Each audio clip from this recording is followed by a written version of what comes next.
મિત્રો આ છે 6x2 ફૂટની સાઈઝનો પ્રીમા કંપનીનો વિવા 3 પ્લાસ્ટિકનો કબાટ. આના જે પાર્ટ્સ છે ને આ પ્રકારના બોક્સની અંદર પેક આવે, આપણે ઘરે ઇન્સ્ટોલ કરવા પડે.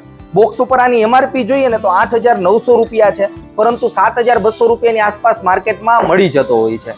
કબાટની અંદર ડબલ લોક સિસ્ટમ આપેલી છે, ઉપર અને નીચે જુઓ ચાવી આપેલી છે, અને ડ્યુઅલ ટોન કલર કોમ્બિનેશન સાથે આવે છે, તો લુકમાં એટ્રેક્ટિવ છે અને વુડન ફિનિશિંગ સાથે આવે છે.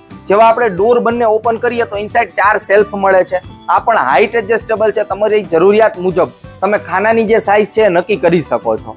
દરવાજામાં ઉપર અને નીચે સ્ટોપર આપેલી છે, જુઓ આ રીતના. તો સ્ટોપર બંધ કરી અને કબાટને લોક કરવો ઘણો બધો ઈઝી થઈ જાય છે. આ ફ્રન્ટ લુક છે.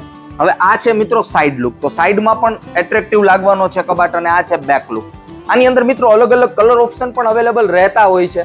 જો આની અંદર બેઝિકલી 3 કલર ઓપ્શન તમને દેખાવાના છે, 1, 2 અને 3. તો મલ્ટી કલર ઓપ્શન પણ અવેલેબલ રહે છે. મિત્રો આ વર્જિન પ્લાસ્ટિક માંથી બને છે, તો લોખંડ અને લાકડાની કમ્પેરિઝનમાં આની ઉપર વાતાવરણની કશી અસર થવાની નથી, અને કમ્પેરેટિવલી લાઇટ વેઇટ હોય છે. આનો વજન એટલો બધો નથી હોતો લોખંડ અને લાકડાની કમ્પેરિઝનમાં, તો એક વ્યક્તિ પણ આને આરામથી ઉપાડી અને એક જગ્યાએથી બીજી જગ્યાએ લઈ જઈ શકાય છે. મિત્રો આ કબાટને તમે મલ્ટીપર્પઝ રીતના યુઝ કરી શકો. બાળકોના કપડાં હોય, રમકડા હોય, પુસ્તકો હોય, અથવા ફાઇલ વગેરે રાખવી હોય તો ઘરની અંદર, કિચનનો સામાન રાખવા માટે, ઓફિસની અંદર અથવા ઓફિસની બહાર શૂ રેક તરીકે યુઝ કરી શકો, હેલ્મેટ રાખવા માટે યુઝ કરી શકો. તો મલ્ટીપર્પઝ માટે આને યુઝ કરી શકો છો.